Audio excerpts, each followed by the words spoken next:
τότε ημίν του Κυρίου δεηθόμεν.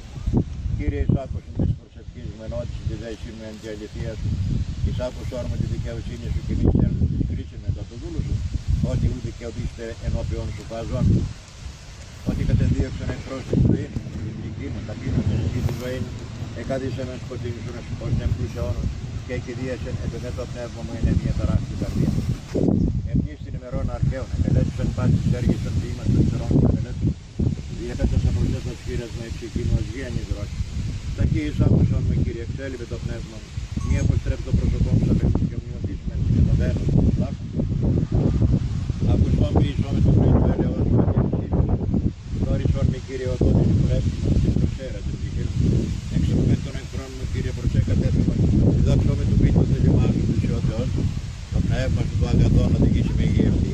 Ένε και το όνομα του Κύριε ζήσεις μεν, εν τη δικαιοσύνη σου εξάλλου.